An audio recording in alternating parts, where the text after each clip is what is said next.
All right, so the other day I came across one of my old videos and I just realized how many things and just ways that I've changed doing my makeup in the last couple years that I wanted to kind of talk about and share, because I do feel like a lot of these have actually like transformed my makeup. So I wanted to share them because maybe some of these tips will help you guys or just give you ideas on different ways you can play around doing your makeup. I always like trying different ways to do your makeup or different products, whatever it is, at night before you're about to wash your face or before you're about to shower, because then if it's a total disaster, you can just wash off your face and it's no big deal. So here are my 5 ways that I've totally changed doing my makeup. I hope this helps some of you. I'm gonna link any of the products I talk about down below in the description box. All right, so if you look at my videos a few years ago, I pretty much always only was wearing a full coverage foundation or nothing at all.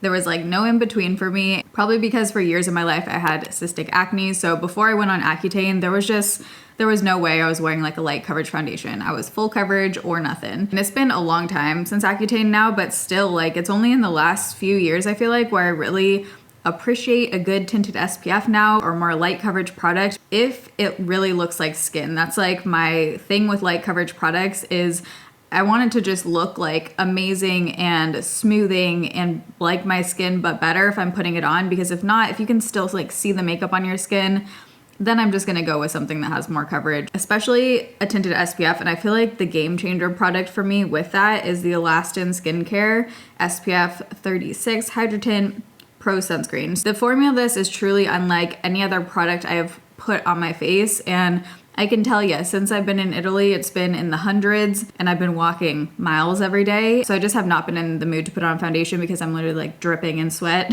climbing the Duomo. So here in Italy, I've been wearing this almost every day because it's just super quick. I put it on with my fingers. The radiance, like, it just looks like your skin, but so much better. It gives you like this beautiful dewy radiance and it has coverage. That's all I have on my face as far as coverage. Like, I have a little bit of concealer under my eyes and that's it. It's all this right now. This stuff does not crease on me. It lasts all day, like through all of this walking I've been doing, heat, literally dripping sweat, it stays on. A lot of tinted SPFs, I think brands make it in just like a shade or two because the idea is that you're putting it underneath something else, you know what I mean? Like, it's not a tinted moisturizer, it's not a foundation. So I think some of them are just trying to counteract the white in an SPF, and that's why they have limited shades. But this is so pigmented, like there's so much coverage in this that I do feel like they need to come out with like a whole range of shades for this product, because I'm telling you, it would blow up. Elastin, if you're watching this video, this product would blow up if you came out with more shades. It is incredible. This shade is too dark for me when I don't have tanner on, but when I do have self tanner on, it is like the perfect shade, perfect undertone. But if you're someone who this isn't gonna match your skin tone, I would recommend getting a foundation mixer. Get one that lightens your foundation or darkens it. You can just mix in a little bit to adjust the shade because the formula is worth it. For me, for some reason, I used to think like if I have lighter coverage on, then I can't do eye makeup, or like, I don't know, I had all these things in my mind. Now I actually like seeing some of my skin come through. I just feel like it looks more natural, and we are going through this whole like clean girl makeup trend. The name of that, by the way, is so bizarre to me. Like, are you a dirty girl if you wear full coverage? I don't quite get it. The last like year or two, that's just been a major trend, is just like more natural looking makeup. Do whatever you want, but I can really appreciate natural looking skin now. I'm almost out of this. I will 100 million% be repurchasing this for as long as it's ever made, because I just haven't found anything similar. If you have any recommendations for products like this that you love that just make your skin look amazing, please let me know. Like any kind of tinted SPF, tinted moisturizer. All right, number 2 is within the last year, I really changed the shape of my brows. If you look back to my videos a year ago, 3 years ago, 5 years ago, my brows looked totally different, and brow trends change a lot. I remember when first the like fluffy brow thing came out and I thought it looked absolutely ridiculous. I don't know if I'm like full into the like super laminated look, but I do like natural fluffier brows now, more full brows. And obviously I think it depends on your face shape, but I don't know, I feel like for me, this brow shape just like evens out my face more. A lot of you guys have commented on it. Now when I look back to my older videos with like really thin brows, I'm just like, whoa. But brows can just really transform your face. I am not a brow pro. Brows are like my least favorite part of doing makeup. Yeah, you just gotta, fingers crossed, pray to the brow gods that your brows come out somewhat even that day. That's what I do, you know? I've let my natural brow hairs grow in. I do have some permanent brow left over, so I can't like totally change the shape because that is still on there, even though I haven't gotten my brows touched up in years. It's still hanging on. So I kind of like go with that shape, but then I add more to the top and bottom, have let my natural brow hairs grow in more, and then I also bring it in more to the center, which is something I started doing after I did the Foxy Eye makeup look video. That video I think was the first time I like brought my brows in that far, and I just overall love the way my makeup looked in that video, and I still do a lot of the things from that video, like bringing my brows in more, the corner lashes, lifting them up more. But I mean, I'll probably look back on my brows now in a few years and be like, whoa, what was I thinking? I think just brows are one of those things that changes so much over the years, but basically I've just been doing a brow gel. The Kosas one is nice because it's like light and fluffy. It's not super holding, but it does just like lightly fill in your brows, and I like the shade of this one.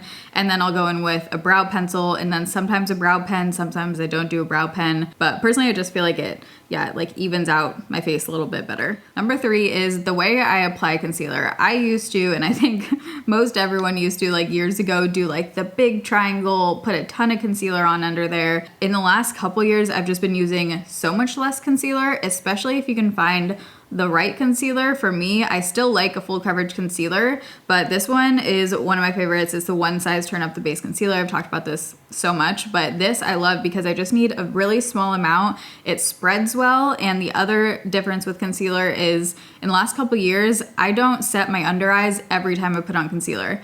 It depends on the makeup look I'm doing, especially if I'm doing like more all creams, I won't set my face. You have to find the right concealer to be able to not set your under eyes with powder. If I am setting my under eyes, love the e.l.f. powder. The e.l.f. Camo Powder Foundation works amazing for me for setting my under eyes.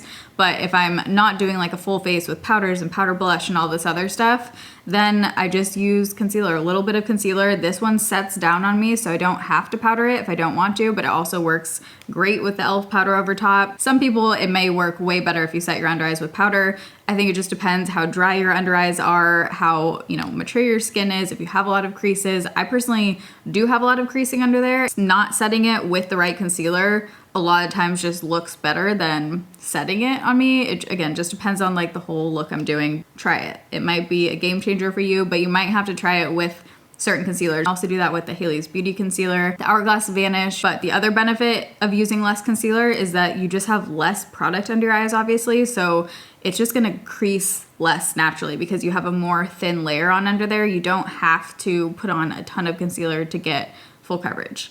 You just don't have to. It can really depend on also how you're blending it out. So I use the brush I created with Sigma Beauty. This is a dense concealer brush, which I find has always given me the best coverage. I don't get any coverage if I blend out my concealer with a sponge or with like a fluffier brush. So maybe just play around also with like how you're blending it out. Number 4 is just using cream products in general. If you watched my videos years ago, I used to despise cream products. I didn't see the point. Back in the day, a lot of people were doing cream products under powder products, which is still what a lot of makeup artists do. But for me, I was like, what is the point? I'm not gonna take that extra step, like do a cream bronzer and then do a powder bronzer over top. It just seemed unnecessary to me, and that to me still seems unnecessary. But the way I use cream products now is just on their own, because like I said, I have products that just hold up well on me now without using any powder throughout the day. And if you can get away with that on your skin, like if your skin is not super oily and you can get away with just using cream products without powder, it looks so much more natural on the skin because it's just more of obviously like a cream, a thin liquid versus having the texture of a powder on your skin, whether it's powder bronzer, powder blush. I still have my powder products that I love, but especially for bronzer and blush, just love doing an all cream look. But if you're using the right cream products, they can just blend out so beautifully. And I've hit pan now on both of these, the cream blush and the bronzer, just hit pan on that today. Again, that's something that I literally never would have done like 5 years ago. All right, number 5, I have changed the way I do my eyeliner a lot in the last year, maybe 2 years. I still do it different almost every day, but one of the main things I do a lot now is take a pencil liner and then smudge it with a flat liner brush. I still use liquid liner a lot, and I also like smudging certain liquid liners, but using a pencil liner and then smudging it with a flat liner brush and creating this kind of like wing shape on the edge can just be really flattering because it doesn't have to be perfect. You can smudge it. It looks a little bit more like sultry and smoky and soft. And especially if you do this with a brown liner, it can look really nice. I probably shouldn't have tested a new eyeliner in today's video because this one actually was a little bit tricky to smudge out. I'm still trying to find like the absolute best liner to do this with, but this liner I got here in Italy, so I wanted to try it. But I feel like since I've been doing the smudgy liner look and then cutting my lashes in either half or thirds and doing them only on the outer half of my eye, that has made such a difference for my eye shape. It just like opens them up and also like lifts them a little bit. I've done this in a lot of videos recently, and it's pretty much like any lash, whenever you guys ask what it is, I'm like, it's kind of pointless to even tell you what lash it is because normally I have dissected it and chopped it up so much that it's like no longer the original lash. But basically you can take pretty much any lash and just cut the first half. You want it to be tapered at the front, so you don't want to use the end of the lash. Cut the first half and then use it as corner lashes and lift it like a little bit more than your natural eye shape. And I've just found that that has been working really well with me between that and like the smudgy liner look. All right, so those are my 5 things that I've changed. Let me know if you're doing any of these things or if there's any other like game changer techniques that you've been doing that you want me to try out. I could do a video like trying your guys's game changers. So if you have some good ideas, let me know down below, or just like hacks that you've been doing. I will tell you the rest of my makeup I did on my face. Wet n Wild palette, Always Naked, go-to palette. Also the only palette I have with me right now, so it's especially a go-to palette. These are 2 new products that I got here that I'm testing, and this is so pretty, this lip gloss, but this is the Wonderproof Lip Pencil in 128 Wavy Nude. It's a little bit peachier than what I would normally go for, so I don't know if I like love this color, but this is, did I say the brand is Wycon? It's a store here. I don't know if it's only in Italy or if it's in other European countries, but this, you guys, if you are coming to Italy or somewhere where this store is, you gotta try this out. It's the Lucid Dreams lip gloss in the shade 03. It is like the sparkliest but not chunky glittery sparkly pink shade. It is so stunning. Look at that. And it has this like minty feel to it. It's a little bit tingly but not like annoying. It is so pretty. Wow, I feel like that video was pretty quick. I'm like not ready to stop chatting with you guys right now. By the way, this shirt was from Express and I got it on like major clearance, and last time I checked online it is still on there and it's still on major clearance for like $16 or something, and it is so cute. It has like the cinch sleeves. I showed this in my summer fashion video. But anyways, I will let you go. I love you guys. Thanks for watching. See you in my next video. Bye.